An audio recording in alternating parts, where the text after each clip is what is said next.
နေ့မကုန်ခင်ကျွန်တော်အားလုံးကိုလက်ဆောင်တစ်ခုပေးချင်ပါတယ်ကျွန်တော်ပေးမဲ့လက်ဆောင်ကဘယ်မှာမှလည်းရှာဝယ်လို့မရသလိုအခုဗီဒီယိုကိုကြည့်နေတဲ့သူရဲ့ဘဝကိုလည်းထင်မှတ်မထားနိုင်လောက်အောင်ပြောင်းလဲပြနိုင်ပါတယ်ဒါနဲ့မကပဲ2026မှာအောင်မြင်တဲ့လူတိုင်းအတွက်အသုံးလဲတဲဦးမှာပါကျွန်တော်အခုပြပြနေတဲ့အရာကတော့ကျွန်တော် content creator အနေနဲ့နှစ်တည်းအကြာကြီးလုပ်ကန်ခဲ့တဲ့သက်တမ်းတစ်လျှောက်မှာအမားတွေကနေတင်ယူခဲ့ရတဲ့ကျွန်တော်ရဲ့အတွေ့အကြုံတွေပါပဲအခုခေတ်မှာ social media တွေကပတ်စံရှာဖို့အကောင်းဆုံးနေရာဖြစ်လာပါတယ်ဒီလိုဖြစ်လာတာနဲ့ online ပေါ်မှာ personal brand တိစောက်နေတဲ့သူတွေခုရဲ့ product တွေကိုကြွညာနေတဲ့သူတွေကလက်ညှိုးထိုးမလွဲရှိနေတာပါနောက်ပြီးအခုဗီဒီယိုကိုကြည့်နေတဲ့သူတွေကိုလည်းဒီလိုအောင်မြင်မှုတွေရစေချင်ပါတယ်ဒါကြောင့်မလို့အခုချိန်မှာဗီဒီယိုစဖန်တီးခြင်းတဲ့သူတွေအတွက်မဖြစ်မနေသိထားရမယ့်အရာတွေကိုကျွန်တော်တွေ့ကြုံနေနဲ့ရှင်းပြီးပြောပြပေးပါမယ်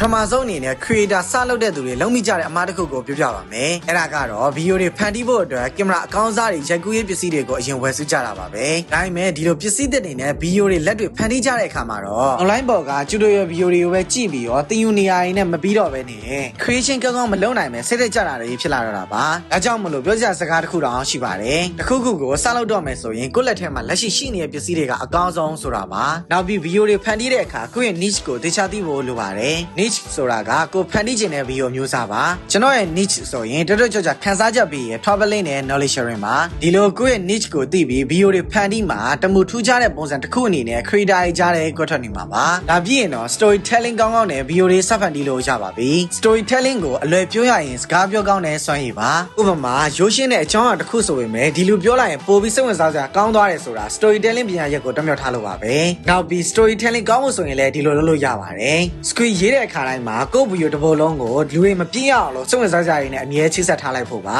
ဒီလိုဗီဒီယိုတွေကိုစနစ်တကျဖန်တီးနိုင်ပြီဆိုရင်တော့အရန်ရေးကြီးတဲ့အဆင့်ကိုရောက်လာပါပြီအဲ့ဒါကတော့ဗီဒီယိုတွေကိုမပြတ်မကွက်ပဲအချိန်မှန်တင်ပေးနိုင်ဖို့ကြိုးစားရတာပါနောက်ပြီးဒီအတွက်အလွယ်ကူဆုံးဖြစ်ရှင်းနည်းကတော့ဗီဒီယိုတွေကြိုဖန်တီးထားလိုက်တာပါပဲနောက်ဆုံးအနေနဲ့ creator တယောက်မှာရှိထားရမယ့်အရေးကြီးဆုံးအရာကိုပြောပြပေးပါမယ်ဗီဒီယိုတွေစမဖန်တီးခင်စိတ်သက်ကြက်ခံအောင်ပြင်ဆင်ထားဖို့ပါ creator အလုပ်ဆိုတာကရေတိုလွတ်ရတာမျိုးမဟုတ်ပဲကိုယ့်ရဲ့အချိန်တွေခွန်အားတွေကိုအောင်မြင်မှုမရမချင်းအစင်မပြားရင်းနှီးမြှုပ်နှံရတာပါနောက်ပြီးအပင်မြင့်လေတိုက်လေဆိုတဲ့အတိုင်းလူတီများကြော်ကြလာတဲ့ကိုယ့်ကိုအပြစ်တင်ဝေဖန်တဲ့သူတွေရှိလာတာကလည်းပုံမှန်ပါပဲဒီလိုရတွေကိုခံနိုင်ရင်မရှိတဲ့တချို့ creator ဆိုရင်စိတ်ကြမ်းမာရေးထိခိုက်တဲ့အထိဖြစ်သွားကြတာပါဒါကြောင့်မလို့ creator လုပ်မယ်ဆုံးဖြတ်သားတဲ့သူတွေအနေနဲ့ကိုယ့်ရဲ့စိတ်သက်ကြက်ခိုင်မှုကိုအမြဲတမ်းမြင့်တင်နေဖို့သတိပေးလိုက်ပါတယ်ခင်ဗျာတကယ်လို့ကိုကဗီဒီယိုတွေဖန်တီးချင်ပေမဲ့ဘယ်ကနေဘလို့စမလဲမသိဘူးဆိုရင်တော့အခြေခံကနေစပြီးသင်ကြားပေးမယ်ကိုယ့်နဲ့ creator mini course ကိုလာတက်ဖို့ဖိတ်ခေါ်လိုက်ပါတယ်ခင်ဗျာဖုန်းလုံးနဲ့ရှိအောင်နဲ့သင်ယူလို့ရမယ်ဒီသင်တန်းမှာဆိုရင် storytelling တွေပေါင်းစပ်ထားတဲ့ script ရေးနည်းကိုသင်ကြားရမယ်video editing တွေကိုလည်းအစားမြတ်အနေနဲ့စာတွေ့လက်တွေသင်ယူရမယ်ဒါတွေမကပဲကိုယ့်ဗီဒီယိုတွေ social media ပေါ်တင်တဲ့အခါ